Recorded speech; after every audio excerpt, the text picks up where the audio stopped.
आज या ठिकाणी महाराष्ट्राचे माजी मुख्यमंत्री आदरणीय वसंतराव नाईक साहेबांनी 1971-72 साली ज्यावेळी दुष्काळ पडला, राज्यात दुष्काळ पडला, त्यावेळी शेतकरी जगला पाहिजे, ग्रामीण भागातली जनता जगली पाहिजे या दृष्टिकोन हेतू समोर ठेवून रोजगार हमी योजना चालू केली आणि ती रोजगार हमी योजना एवढी लोकप्रिय झाली की ती राज्य शासनाची योजना देशानं घेतली, केंद्र शासनाने घेतली आणि देशभरात ही योजना राबवली गेली. मात्र महाराष्ट्राचे या योजनेचे महाराष्ट्र जनक असताना महाराष्ट्रातील रोगराजा शाहूराजा यांची राजधानी यांची कोल्हापूर जिल्हा, या कोल्हापूर जिल्ह्यातच या योजनेचा बोजवारा उडाला आहे. गेले 2-3 वर्षापासून या योजनेच्या बाबतीत शेतकऱ्याचे ज्या विहिरी, सिंचन विहिरी असतील, घरकुल असेल, शेतपानंद रस्ते असतील किंवा गोटे जनावरांचे गोटे असतील, फळबाग, साधी फळबाग लागवड शासन तिकडे म्हणत आहे की वृक्ष लागवड करा, फळबाग लागवड करा. पण या रोजगार हमी योजनेअंतर्गत आम्ही तहसीलदार ऑफिसपासून कलेक्टर ऑफिसपर्यंत फेऱ्या मारल्या, पण गेल्या वर्षीपासून 12 ते 15 महिन्यात अजूनही या योजनेची मंजुरी मिळाली, पण त्या योजनेचे मास्टर निघत नाही. लोकांना मास्टर निघलं तर त्या योजनेचा पैसे मिळत नाही.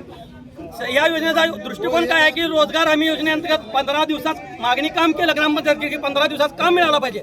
काम तर मिळतंय, मास्टर निघतंय, 6-6 महिन्यानं मास्टर निघतंय, पण 6-6 महिन्यानं मास्टर निघून त्या लोकांची हजेरी मिळत नाही, त्याचे पैसे मिळत नाहीत, केलेल्या कामाचे पैसे मिळत नाहीत.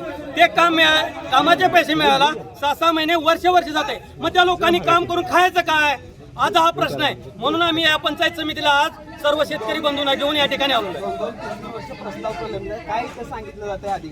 प्रत्येक वेळी सांगितलं जाते की आज BDO साहेबांचा संप आहे, आज APOचा बहिष्कार आहे, आज काय निवडणूक आहे, अशा पद्धतीची वेगवेगळी कारणं सांगितली जातात. आज आता सगळ्यात महत्वाचा उद्देश महात्मा गांधी रोजगार हमी योजना ही गेल्या 55 वर्षापासून या राज्यात, या देशात चालू आहे. पण या शासनानं आता योजनेत बदल करायला पाहिजे, शेतकऱ्यांना कसा जास्तीत जास्त लाभ देता येतोय हे बघायला पाहिजे. ते न बघता प्रत्येक योजनेचं जसं नाव बदलायला चालू आहे तसंही महात्मा गांधी रोजगार हमी योजनेचं नाव बदलून मला वाटतं विकसित भारत जी रामजी की. अरे पण त्या योजनेला पैसे द्या ना, काम झालेल्या कामांचा पैसे द्या. आज मला वाटतंय 30% इथं मला वाटतं 15 लाख 11,000 कामं अपूर्ण आहेत. या कामांना पैसे नाहीत, 30% निधी खर्चालाय, निधी परत निघालाय, कामं होत नाहीत. मग चाललंय काय? मग हे रोजगार हमीचं ऑफिस बंद करा ना, कार्यालय बंद करा. हात कशाला वर घेतो? आज आम्हाला म्हणायचं आहे या योजनेची एकतर मंजुरी द्या तात्काळ. यात आता परत काढलंय रोजगार हमीची ऑनलाईन हजेरी भरा. अब काय शेतकरी प्रत्येकाच्या बांधावर जाऊन रोजगार सेवकांना ते भरायचं आहे काय? शक्य होणार नाही. आज 100 ठिकाणी 200 ठिकाणी कामं चालू असतील, 200 ठिकाणी वेगवेगळ्या ठिकाणी माणसं असतील, त्याला टाइम लिमिट दिलंय की 11च्या आतच तुम्ही ऑनलाईन हे करायचं.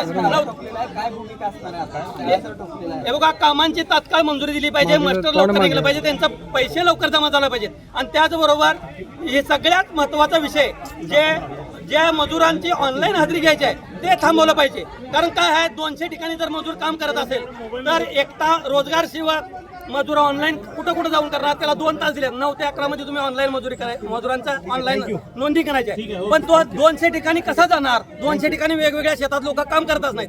मग त्यांना 200 ठिकाणी 2 तासात पोहोचायचं कसं? आणि ते ऑनलाईन हजेरी भरायची, एक हजेरी भरायला 5 मिनिटं जाते. थँक्यू,